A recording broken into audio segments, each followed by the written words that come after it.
Hello, welcome back to another episode of Minion J with His Highness, the Royal Disgruntled Octopus behind me.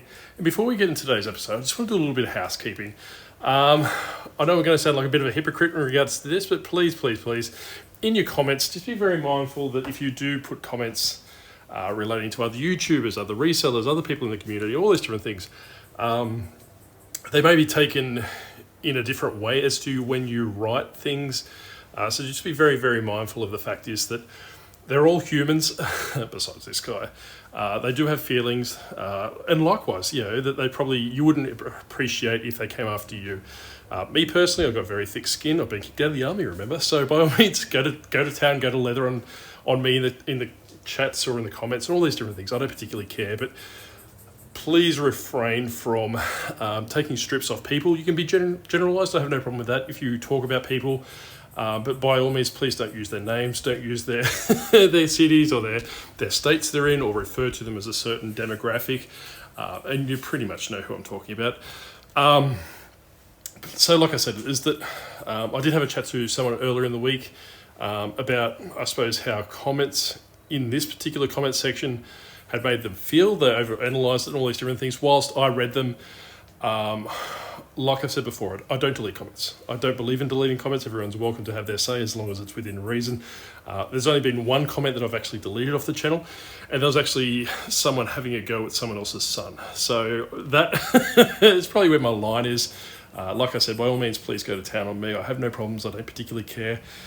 If you want to say I've been kicked out of the army, which I haven't, I'm not in the army, never been, go for gold.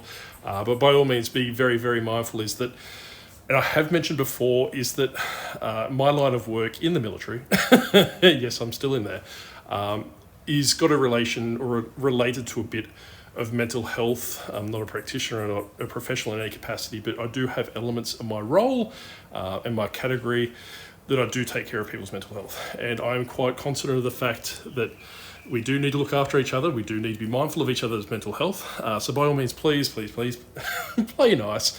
I do sound like a bit of a hypocrite. I have taken swipes at people in the past. I wish to atone for my sins. And there's no, I suppose in that respect, I harbour no ill with anyone in the reselling community. There is a few people I don't particularly like or not fond of. Probably not the ones that you think of. So basically, like I said, years and years ago, I did have some run-ins with people. Particularly, I suppose, my kind of person. I don't particularly care if they have a different mindset, a different way of doing things. Everyone's unique. Everyone's doing their own business. I don't particularly care. Just don't scam people. That's my biggest thing. That's the line that I draw in the sand from that respect. So like I was saying, I'm going to cut it here. Please don't take swipes at people. Please be very mindful of everyone else's feelings. And if you do feel the need to take swipes at people, do feel the needs to isolate or the way they run their business or what product they sell or the particular items, I don't particularly care. By all means, open up your own YouTube channel and wait for all the criticisms to come flooding your way, because I can tell you firsthand, there's a lot. But like I said, just be very mindful, and I don't want to ramble because I've been accused of rambling before, but I'm going to kind of keep these Sunday videos, like a bit of time. You can't half tell I've been off for the last couple of weeks. To basically just talking head videos. We'll talk a little bit about different things. We'll talk about eBay and how they, particularly in Australia, haven't put anything on about the Canadian Post. I've got a lot of Canadian orders coming through. I have mentioned before, as a lot of my Skylanders sales are primarily to Canada lately. And I am reaching out to those people and saying, hey, look, as you might be aware, you're probably more aware than me, your Canadian Post system, or Canadian Post, I don't know if they've got multiple over there, is shut down as not accepting orders from the international market, myself included. I'm not excluded from that, particularly this guy's not excluded either. How would you like to proceed? I'm more than happy to put them aside, package them like I do, have them ready to basically slap a label on and send them off as soon as the strike's over. Or alternatively, I can refund your money.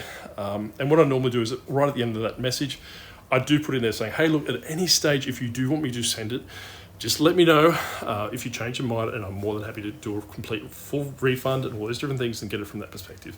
So if you are sending to Canada or to international markets that do have issues, I know last year and previously there are some happenings going on in the world, as you can probably imagine.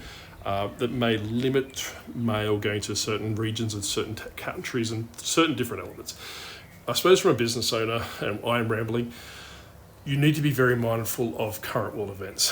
For example, if there's a war that breaks out, or if there's a terrorist attack, or is there a strike, all of these different things, they could potentially affect your business in the sense of postage.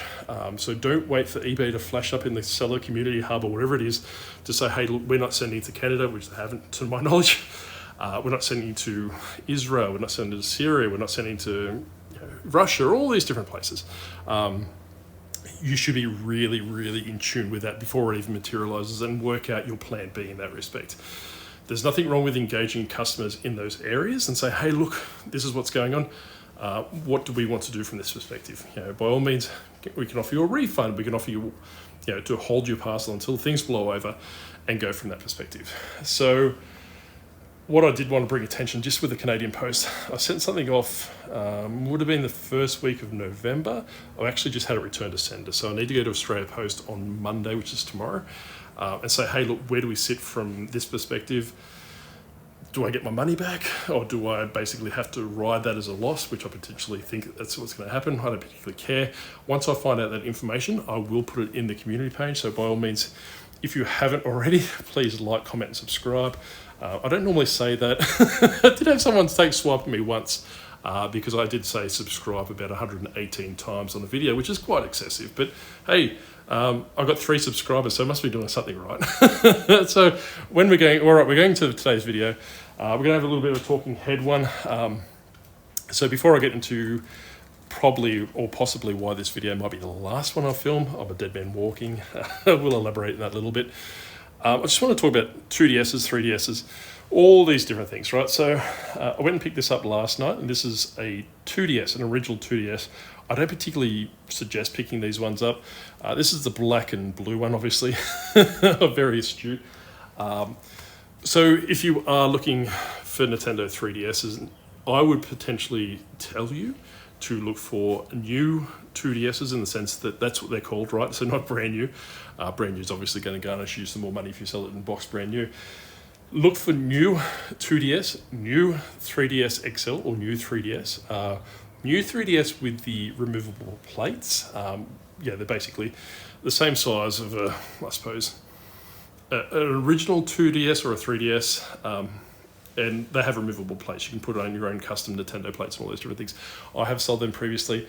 They are becoming more and more rare, and they go for a little bit more money.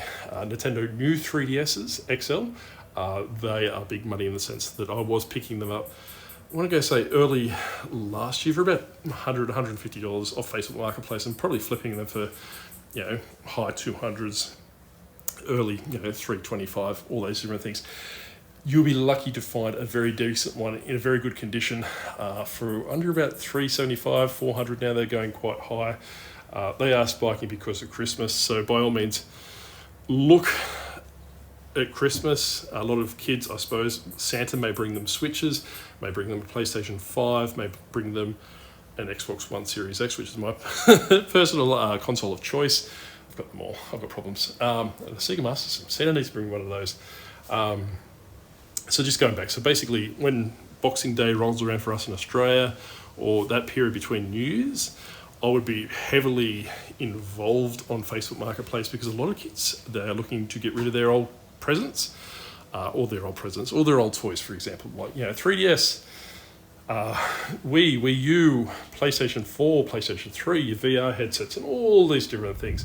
So by all means, that's the prime sourcing period if you're that way inclined. Also look on eBay, do a little bit of eBay arbitrage, because some people just throw things on. They're brand new sellers, they have no idea. Like I got a whole bunch of Skylanders yesterday.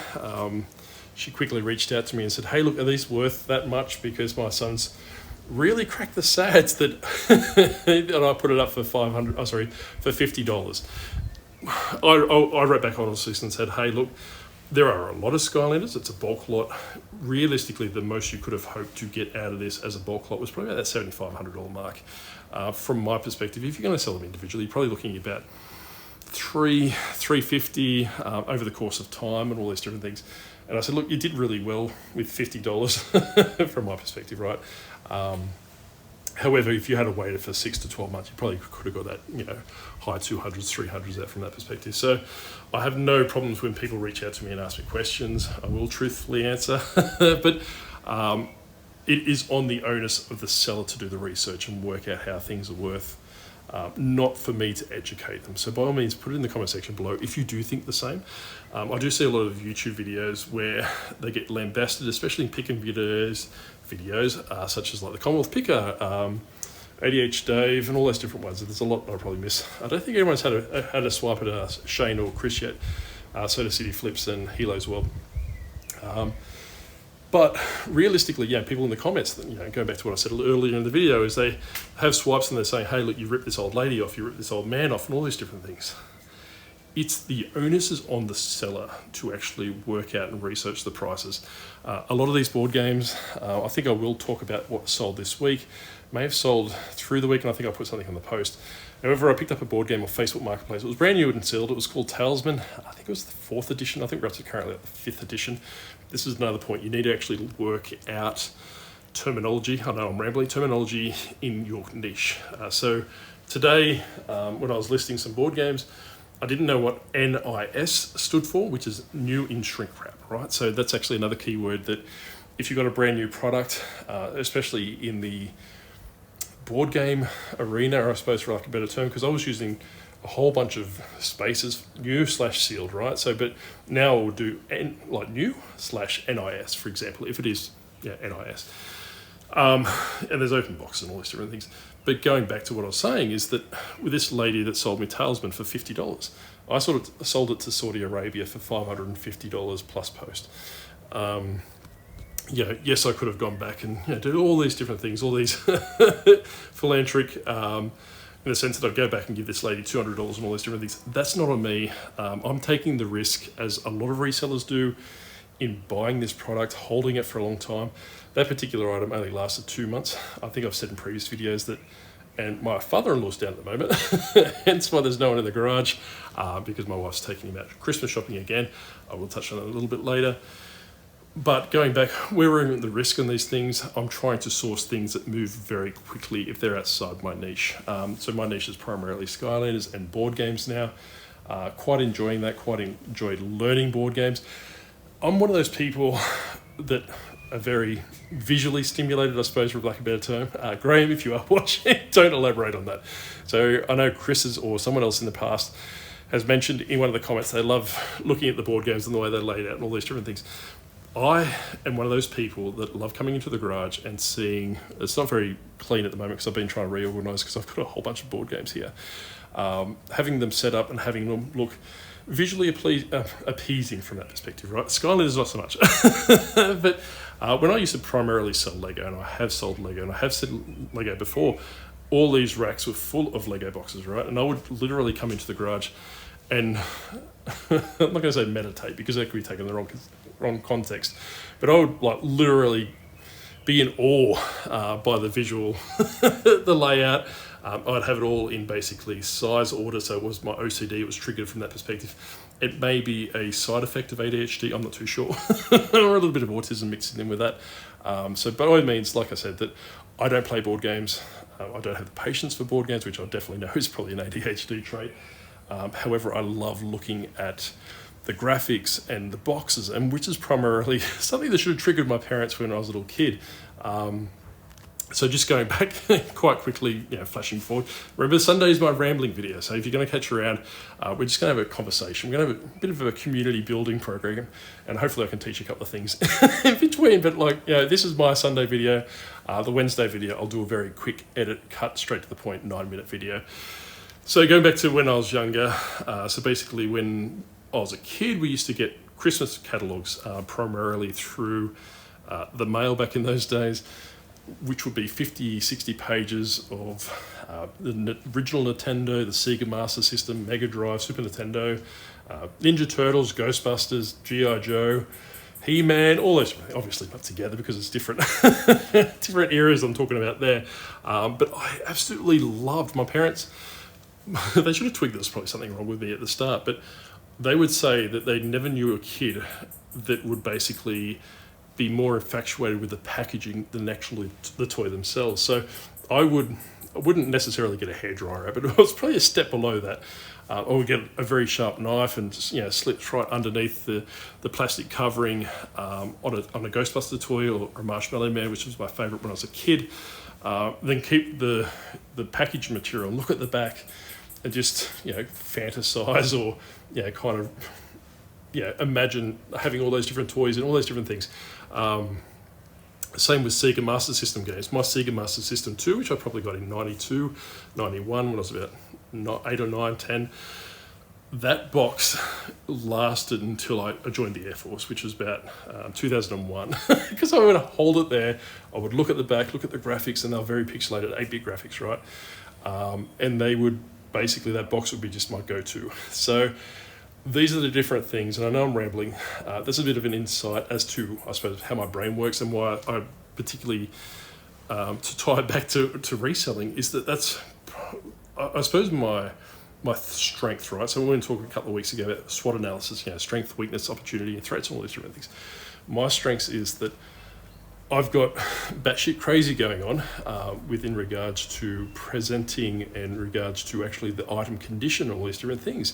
And it would physically pain me to sell products that are subpar or not be brutally honest to say, hey, look, this item's got a misdemeanor or infraction, or basically I can't think of the right word, but basically something wrong with it. So what I do, like I was saying, is, I know we were talking about K-Fan last week with the Skylanders, in the sense I want to be known as that person that you could go to, they get quality. I know my customers are probably very similar to me in the Skylander niche, just a bit younger, probably 20 years younger actually, in the sense that they probably will definitely probably have some sort of autism. I'm not saying that to be derogatory, I'm not anything to the lines to say that. Majority of the people that I saw Skylanders from locally and through interstate and all these different things, they do have that sense of autism, or they are on the spectrum in some capacity. And like I said, I'm not trying to make fun of people, I'm not going to try and berate people or belittle them or anything in respect to that. It's just the way it is, right? And through dealing with my suppliers in that capacity, I'm learning who my audience is. So I want you to basically, if you're especially looking into a niche, if you're selling clothing, good luck, you can't find an audience for that. Everyone needs clothing, so you can't really pinpoint what your things are from that perspective. But like I was saying with Skylanders, is that those people have very intrinsic interest in their characters. They like presenting them, they like playing with them, all these different things. They play them on Wii's, they play them on consoles that are long gone. I've had people reach out to me saying, hey, look, I play my Skylanders on the PlayStation 3. I used PlayStation 3 to test games that I get for PlayStation 3. And I literally bring it out once every blue moon to maybe play a little bit of Silent Hill. I can't remember which Silent Hill I was playing on the PlayStation 3. Definitely play Silent Hill 2 on the PlayStation 2 because I love that game. It's one of my favourite ones. But like I say, it's these people, they gravitate to a certain console, they gravitate to a certain, game, and they will basically play that in and out, in and out, in and out. Very similar to what I would do with packaging. They just transfer, their fixation is video games, or their fixation is that particular character, and they would notice if there's a wing missing or a chip missing or someone's bitten off a little bit of a claw. These are the things that why people keep coming back to me religiously, and why the other people I mentioned before, there's about 4 or 5 people that I deem probably my competitors in the Skylander market. They're niched into it as well. Like, they're attuned to what their customer base is. So by all means, please, if you are looking at niching down, if you are looking at anything in particular, probably doesn't apply to clothing unless you're in one specific type of clothing. Look at what your audience base is, look how old they are, look at what their interests them, what adjacent these people could do. For example, like, if you're collecting vintage glassware, there might be, and I'm not, it's probably a bad thing, it might be more targeted towards, people of Leanne's stature, I suppose, from that perspective, where, their grandparents or their grandmothers primarily, not trying to be sexist, what would interest them as well. So like you could probably get a complementary niche from that perspective. So you can start working out, hey, look, they really love this glassware, and it may worthwhile, I'll learn to talk one day, reaching out to them and say, hi, Leanne, I noticed you bought some vintage glassware from me. yeah, I really want to do some customer satisfaction. Would you tell me if I asked you a couple of questions? Would you be happy to answer to me? And if you would, I'll give you a 25% coupon. I'll give you a 20% coupon just to give them some extrinsic value from that perspective as well. You can ask them, why they came to your store. Was it the range? Was it the knowledge? Was it basically the price and all these different things? And what other interests are aligned to that vintage glassware if you're selling that? So you could talk to them about that. I wouldn't necessarily do a sample size of one, maybe reach out to 10 or 15. I think I clicked over to 16, 17,000 items sold a couple of days ago. It's been actually crazy here. So I've got a decent sample size to reach out to people with Skylanders and say, hey, look, if I put Skylanders that were not quality from my perspective, like I was saying, just going to go down and find one. I've got a new handle for my phone, so it's so much infinitely easier to do. So this is Ambush. He's missing his sword, right? So this is probably about a $20, $30 character plus post if he was complete. He's not complete. He's perfectly fine. He works 100%. However, because he's missing that sword, he's got an imperfection. I'm not interested in selling him. I'm not going to tarnish my reputation for that. But I might reach out to my audience and say, hey, look, over $100 or over $50 or something like that, or if you're buying Imaginators, which that guy is from, would you, be happy to receive an item that's, someone's coming. It's always people drive past what I want to do.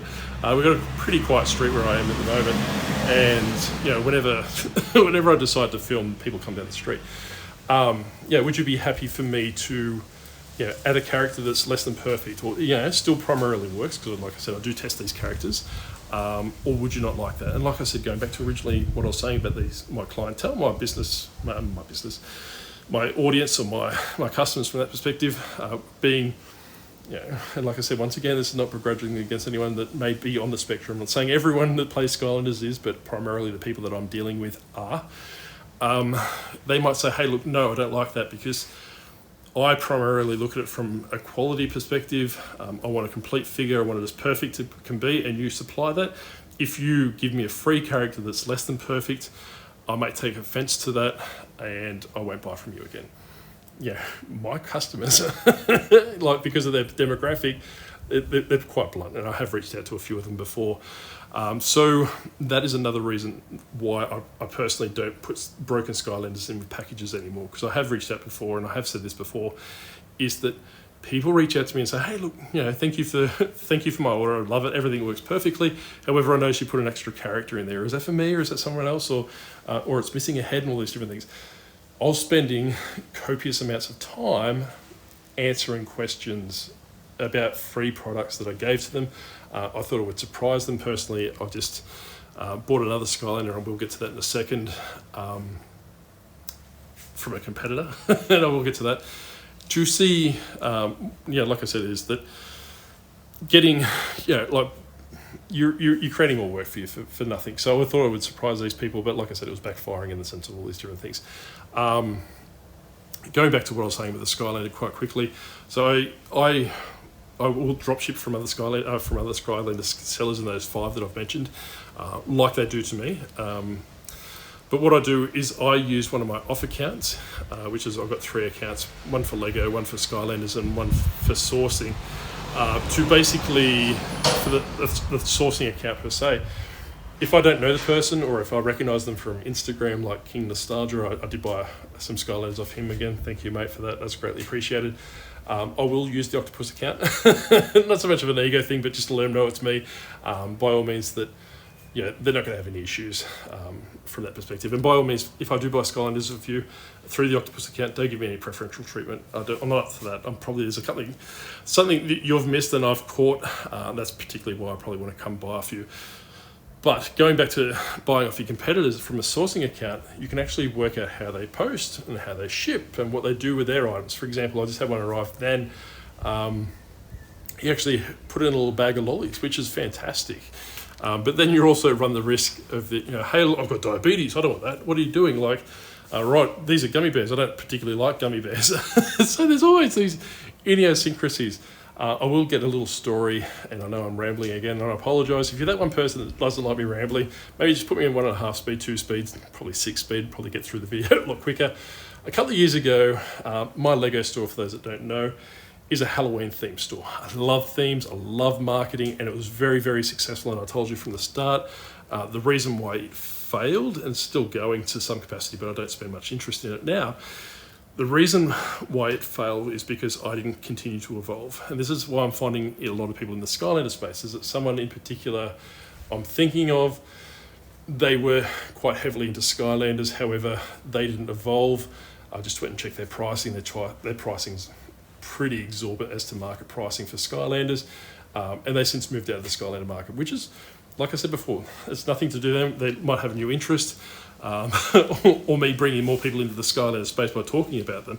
However, like I was saying, is that you really, really need to keep evolving. And with the Lego store, the reason why it failed per se is because this new competitor came on the scene, quite small. He was selling his Lego product for probably $10 less than me,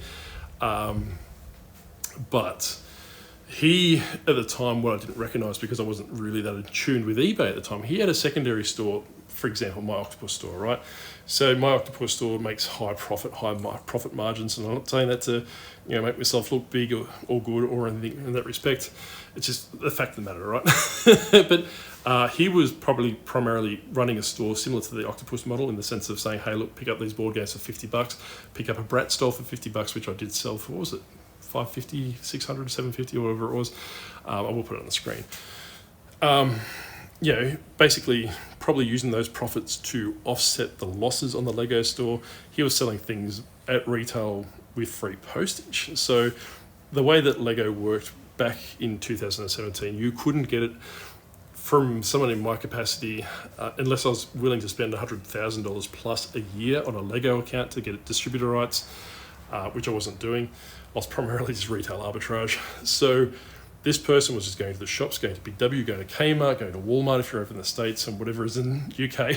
I apologise. Let me know in the comments if you are from the UK, and let me know what your stores are so I can reference them in the videos, because I do feel like you're left out. He would go to the shops, Toys R Us for example, buy the Lego sets when they'll buy one, get one 50% off, sell them for that retail price, and absolutely obliterated the market from that capacity. He's still around now, going quite strong. So my feedback on that account is about 4,000 feedback, which is good. It's probably about 10 years old.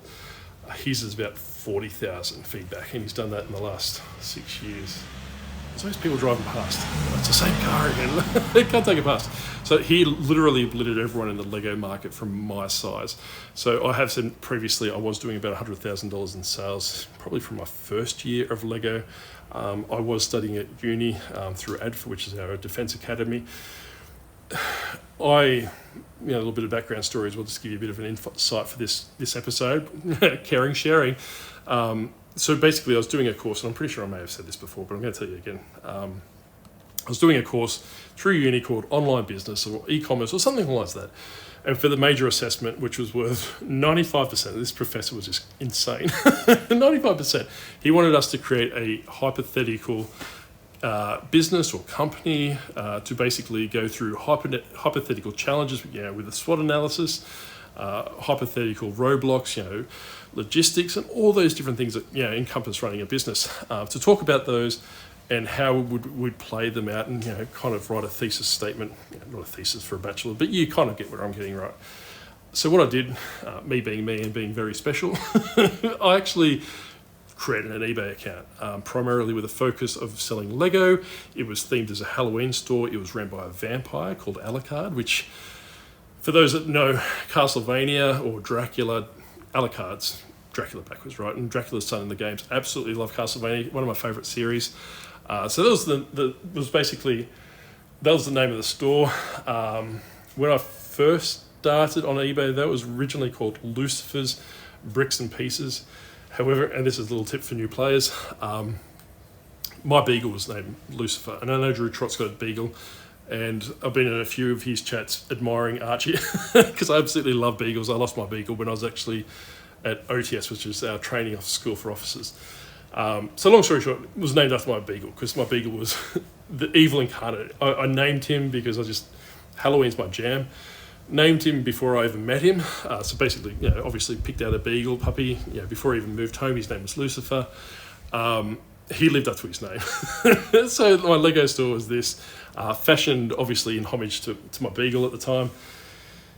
I was getting a lot of negative feedback in the sense of email correspondence. So not actually negative feedback in the sense of eBay saying negative, all these different things, but a lot of correspondence that I was receiving from my customers was saying that they didn't want to buy from me because I was, they were very religious, or they had their own spiritual beliefs and all these different things, which each to their own. Like I said, I don't particularly care what you believe or what you don't believe or otherwise.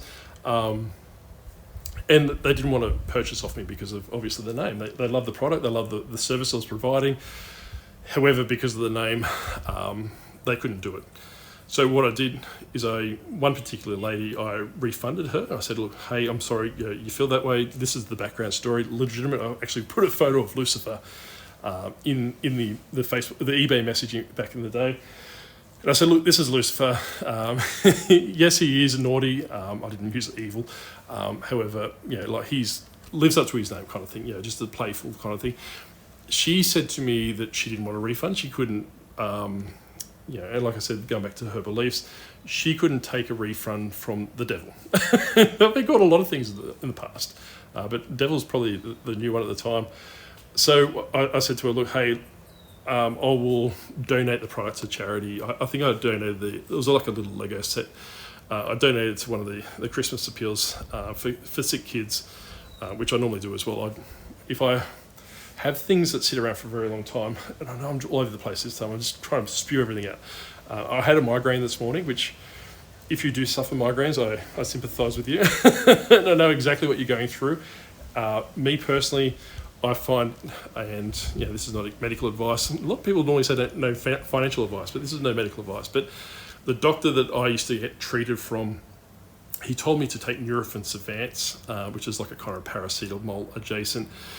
Take 3 of those tablets when I first feel the migraine coming on, and it'll probably obliterate it. And that's the only thing that has really worked in my plight with migraines. I get them very, very frequently. But the side effect is when I do get a migraine, I feel like I'm hungover that next day, 2 days later, especially if you're as old as me, 108, you get really hungover, you feel really lethargic and kind of phasing out of reality is probably the best way, especially similar to this ADHD medication I'm on. I've ran out of my regular tablets, so I've moved to the slow release tablets, which is considerably stronger. But it kind of feels like you're running 2 seconds behind yourself. Like you don't really have that balance cognitively, I suppose, from that perspective. Look, I'm going on tangents today. Could I hate to see what the retention time on this video is. So long story short, this lady, I donated it to all these sick kids and all these different things. So, and I do that on a regular basis. I go to the end of the year. I'm running behind this year. I probably will do it tomorrow because Danielle's dad's in town. I've got the day off.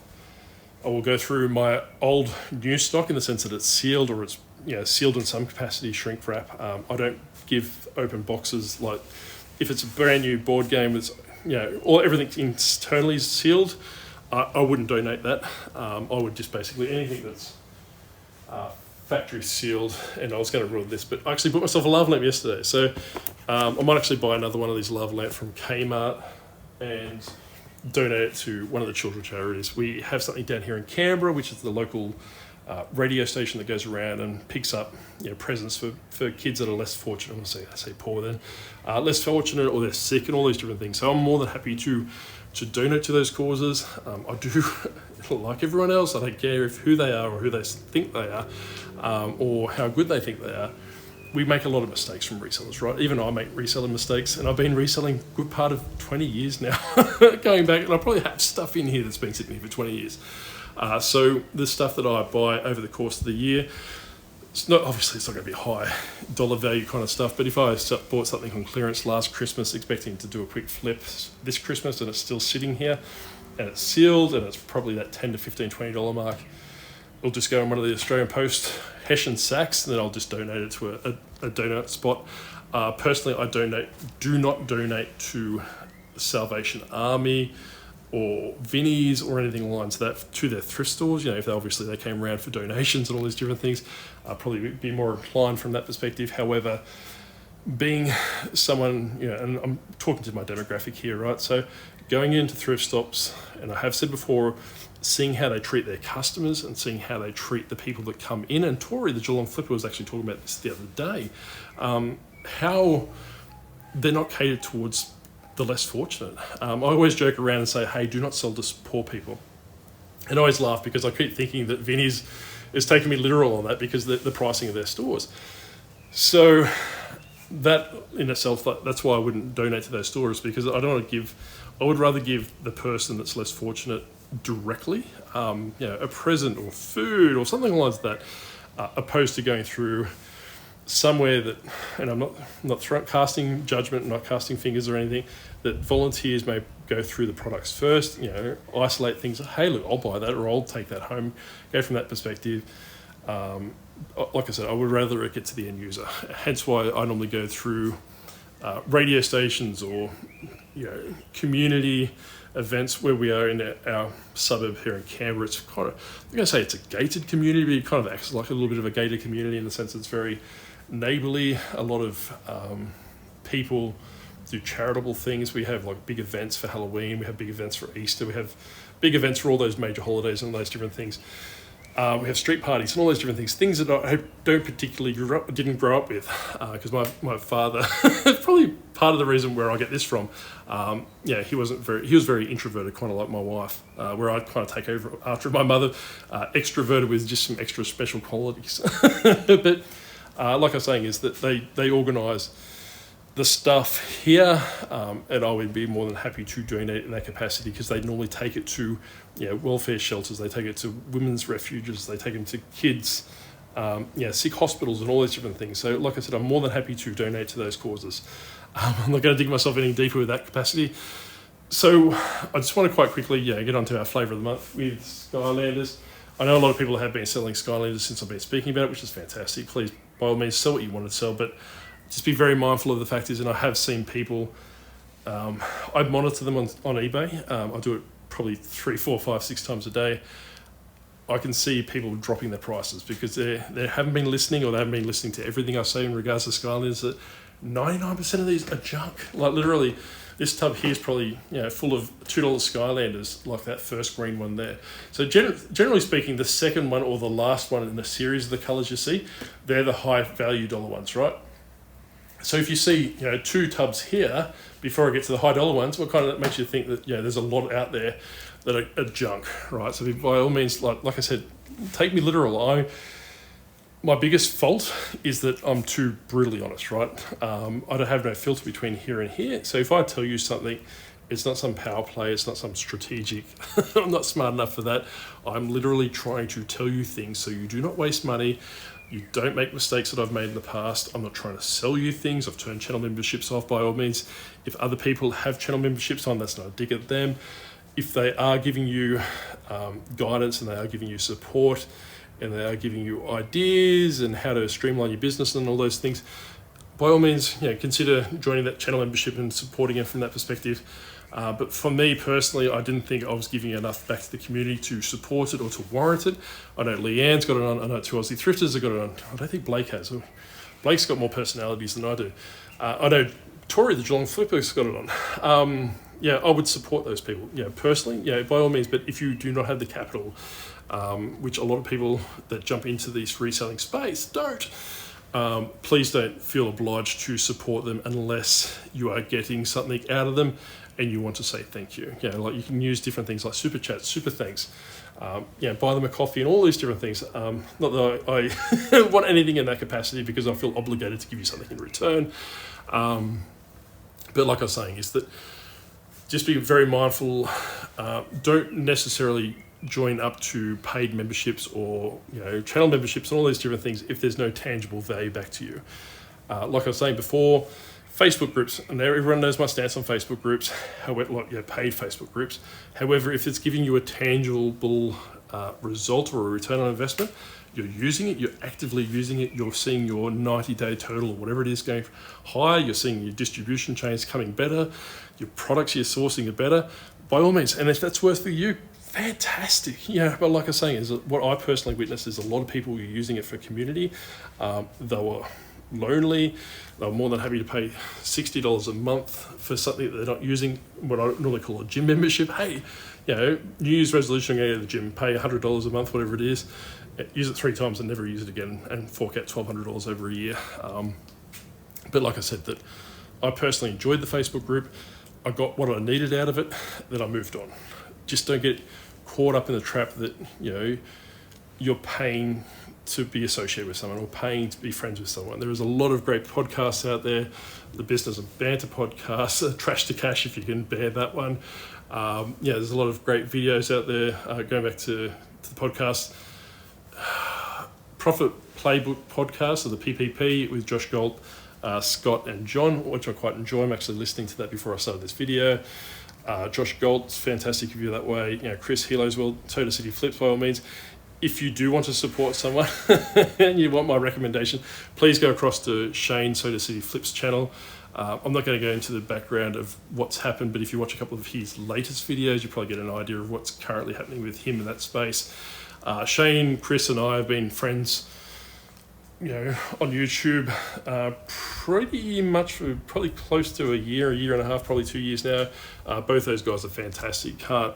Can't sing their praises enough. So by all means, if there's 2 people in America that you want to support, and there's lots out there, Chad, Wolfman's Goodies, he did put in his video earlier that he is only about 30 hours away from doing his monetization, I think 4,000 watch hours. Please, I will put Chad's video, his channel in the link, so by all means, please go over there. Normally my views are about 500 on these videos, so if we could just get 500 people to watch 10 minutes, he'll obliterate that and he'll be more than well and truly monetized. That guy is fantastic. He does a video every day. I'm not shilling. Like I said, I would never shill someone I don't watch or something I don't use. So by all means, if I do say someone here, like Leanne, like Blake, like John the Reseller, like 2 Aussie Thrifters, Diary Flipper, Uncle Wayno, Tori, all those different people. I do enjoy their content. I do watch them. There are other people out there that I don't particularly watch. I don't resonate with their delivery style. I don't resonate with their message getting across, but that's just my perspective, right? So by all means, please don't think that if I don't mention someone's name, I don't like them, I don't watch them. I pretty much watch everyone with the exception of one person. I'm not going to say who it is because flashback to what we started this video. If it's reselling related, there's a good chance I'll watch it. PDX Picker, I really enjoy his stuff lately, and I think and SSK Promo, there's 2 guys there. They've been doing it consistently for a very long time, and they're not getting the recognition they deserve. So by all means, please link across to theirs and give them a like and a subscribe and watch a couple of their videos. If it's not for you, it's not for you. That's fine. That's perfectly fine. There's no issues from that perspective. So like I was saying, we're moving into Christmas. Jumping around. I'm not editing this video. I'm currently up to 43 minutes or something along that, and I'm just bouncing back. So it looks like I'm bouncing between subjects and topics and all these different things. It's just popping into my mind. I don't have a script. I know someone's told me to get a script. I do have a whiteboard which I will be using for future videos by all means. But my kids at the moment have got lists on there what to do when Grandpa's here. And if you thought me buying a $20 lava lamp was enough to get me beheaded by Mrs. Octopus, imagine if I crossed out the list of activities to do when her dad's here. So next week we'll have a list of topics, and I will structure it very similar to what the Commonwealth Picker said on the 2 Old Guys podcast I was watching the other day. Kind of do your videos in a certain pattern, and I will try that format next week. Going forward, but like I said, this is just a ramble video. I'm lonely because I just want some fresh air. We're outside, and just obviously talk to you guys and build a bit of community from that perspective. But please let me know in the comment section below, and I can't stress this enough. I like engagement. I love doing lives. I just don't have a webcam. Leanne and I have been talking. She's constantly berating me over doing the podcast. I will do the podcast. I just need to find a webcam because Blake, and I'm going to blame Blake, like I blame Shane with these microphone DJI Mic 2s. Blake gave me a suggestion of a monitor. It's probably the worst monitor I've ever had, Blake. So I'm saying it in 43 minutes into the video so I can badmouth Blake. Yeah, but like I was saying, I should have done my own research, so that's on me, but I'm just taking the piss out of Blake. But I need to go buy an external monitor. I need to get some speakers for that monitor. So all these different things. So all these optional extras that I took for granted out of my previous Mac are no longer with me. So I do need to fork out and get some quality stuff so I can start doing podcasts again, because I love doing the podcast with Leanne. Leanne's fantastic. She's quite, as much as I hate to say it, she's funny, she's very knowledgeable. She's very kind with her time. She's helping a lot of people in her Discord group. I don't go in there anymore as much as I should, primarily because I don't have the time and I don't really don't want to spread myself thin, right? Like, so basically why I started reselling, like a lot of people, is I wanted to, get some obviously extra money come through. I'm very extrinsically motivated, but I wanted to spend some more time with the kids. But with YouTube, with talking about Skylanders non-stop, doing eBay, doing all these different things, working full time again, my time is becoming more and more spread thin. So me adding Discord onto that plate would obviously take away or disadvantage the kids, or my eldest two, which are to mid-teens. I would probably like that. They'd probably like me to go to Discord because it's less than they see of me. But yeah, like I said, please, if you are struggling in reselling, like I was saying last week, don't gravitate to Facebook groups, go to Discord. John the Reseller's got one, Grumpy Granny's got one, I believe Two Aussie Thrifters has got a Discord as well. I haven't been in that one, so I can't comment on it. I have been in John's at the start, but equally like with Leanne's, I've been pretty lazy and I haven't been in it. I don't want to play favouritism. I should probably beat me with a stick if I jumped in John's Discord opposed to hers. So like I said, there is a lot of fantastic groups out there that are supporting resellers in that space. They can be clicky. I'm not going to lie. I'm not going to bullshit about that. So by all means, if it's not comfortable, if you're not feeling the vibe of that, don't feel bad. Just leave and move into another group or move onto some other platform. There's a lot of community posts. There's a lot of Reddit. There's a lot of Facebook pages that probably are more catered towards those specific questions. But all I can ask is that if you ask for advice and people give you advice, take it on board, or at least consider it and thank the people that give you the advice. There is a few people in the Australian reseller group, which I have mentioned in last week's video, that sends me absolutely insane. I've been jumping in there more often than not. It's wonder if I've actually got any hair left because I've been pretty much tearing people's throats out from that perspective. But anyway, let me know in the comment section if you have made it to 47 minutes and 23 seconds, what I'm currently at. If you do like this kind of videos, me walking around talking about discussing topics, reselling topics, I like talking. I like talking to you guys. I want to have engagement. I love it when Peachy and Graham fight with each other in the comments. Like I was saying at the start of the video, please be very mindful of that. We are, I'm not going to say YouTube celebrities. I'm not, please don't, don't think of myself in that capacity, but people on YouTube, they are open to criticism. I don't have any, thing against that. By all means, they should be held accountable for what they do and what they say, to the strongest strength. So the people, obviously scamming people for coins and Bitcoin cryptocurrency, or selling products that are not fit for purpose, selling things that are they're affiliated with, and not disclosing that. By all means, I think that they should be literally hammered to a wall. But if they're just basically doing videos saying, hey, look, in the last 90 days I've done $3,500 of sales, and you found out that that $3,500 sales is not necessarily because of thrifting per se, but because they've sold their Lego products or they've sold their Skylanders collection that they personally owned. It doesn't matter. It doesn't matter in the grand scheme of things. I don't particularly care if they sold arcade machines that they had when they were kids, or they sold Sega Master System games.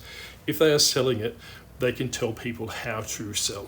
Just a little bit more transparency, and say, hey, look, maybe this $3,500 in the last 90 days is 50-50 from the things I resell personally, so things from my collection, and the other 50 is things I thrift from that perspective. So like I was saying, is engage with me in the comments. I love hearing about it. Share the video if you think there's someone that is batshit crazy like me and would like this kind of content.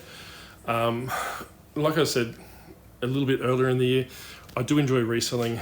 I don't like talking about it over and over and again, because it just feels like every video that every reseller does, it's like you'll see it in the next couple of weeks, what to sell in 2025 or how to start selling eBay in 2025, all these different videos.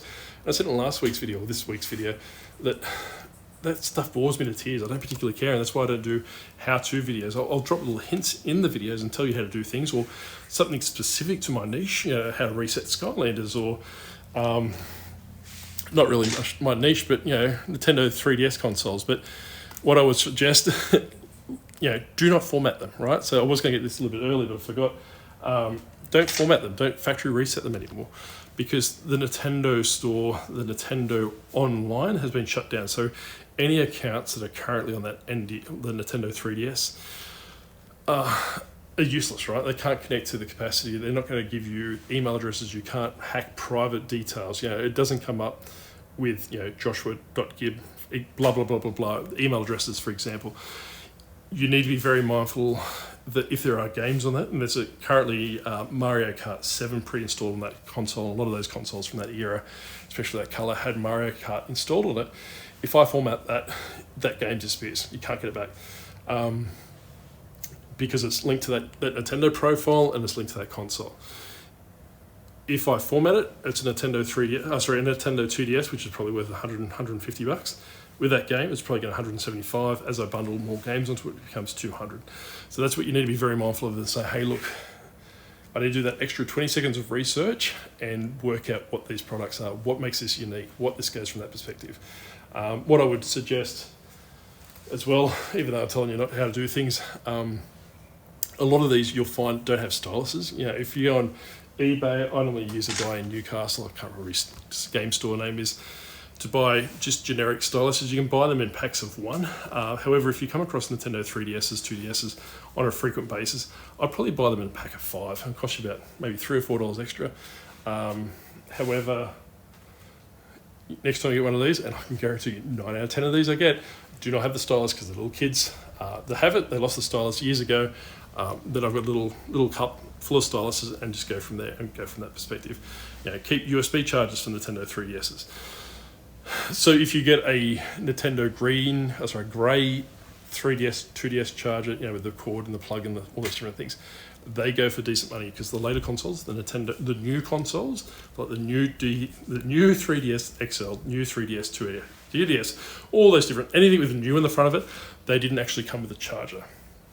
So you had to buy the charger separately. So the charger is good money in itself. It can go around about $30. So what I would strongly suggest, if you are sourcing consoles to sell, you buy a whole bunch of styluses in blocks of 5. Don't go out and run it and buy them now if you've never found a 3DS. If you come across 2 or 3 3DSs once every month or so, that's when I'll probably buy those, the styluses, just have them on hand, and buy 5 or 10 USB charge cables. Because it probably costs you $10 for about 5 of them from memory when I last bought them. Then I pair them up, so I actually keep the wall charger for myself to sell those higher end consoles. Basically, if I get a 3DS, which I got the other day, it's in pristine condition, there's no scratches on it, it's phenomenal, it's been well looked after. It's almost a collector piece. I would bundle that with a charger because I can command a higher price again, because obviously there's got the charger, it's got the pristine console, all those different things.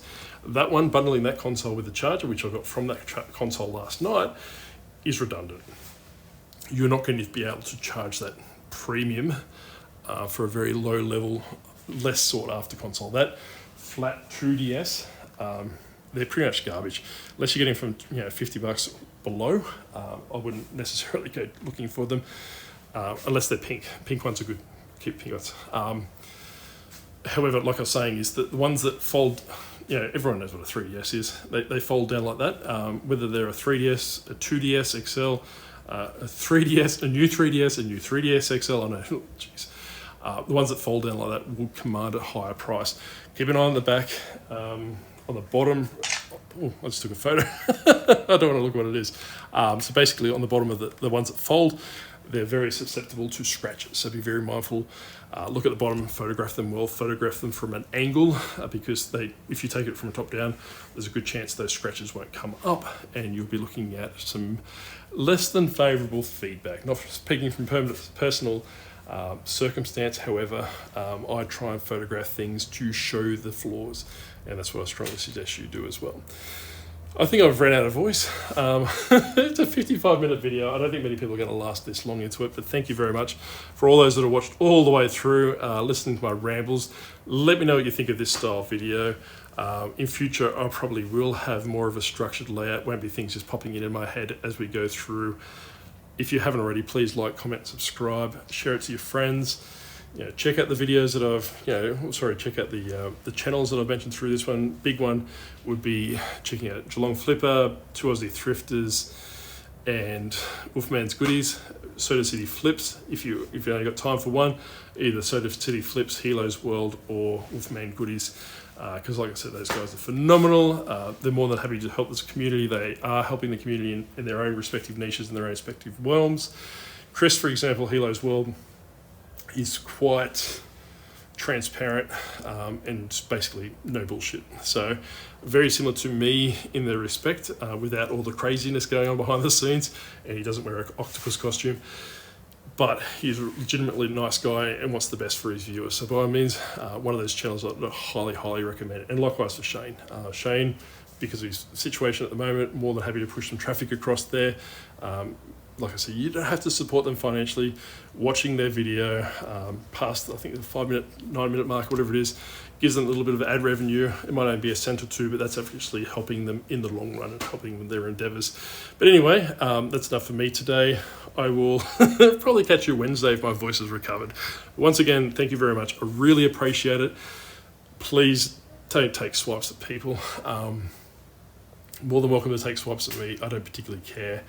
I've been in the military for 23, 24 years, so I can take it. But like I said, is that you don't know other people, right? So a lot of people that they may be like me, gruff, straight to the point, kind of very direct. However, they may be suffering things that you don't see externally, like depression or suicidology and all these different things, but I don't particularly like to talk about. But like I was saying, is that part of my role is to do with mental health and all those different things. I'm going to be very mindful, or try to be mindful in the future, and obviously not to drag other people down unnecessarily just for my own amusement. However, by saying that, but just be very mindful that there might be other things going behind the scenes that you're not particularly aware of for these content creators. Just because they're on YouTube doesn't make them open slather for negative criticisms and all those different things. By all means, please, if you want to take swipes at it, take it at me. Just basically bottle it up for me. Make sure you watch a couple of videos and subscribe though. I don't want to take your criticisms for nothing. But like I was saying, is that a lot of people are great in the YouTube space. 99.9% of the YouTube people that I watch are fantastic. They've all got their own quirks. They've all got their own different things going for them. And like I said, there's always the outliers that are jerks, or me, or people that are trying to scam you or take you down the garden path just for their own internet fame. But you're old enough and big enough and ugly enough to work out what works for you and what doesn't work for you. But anyway, before we get to an hour and people go, holy shit, it's an hour video, we'll see you next time. Bye.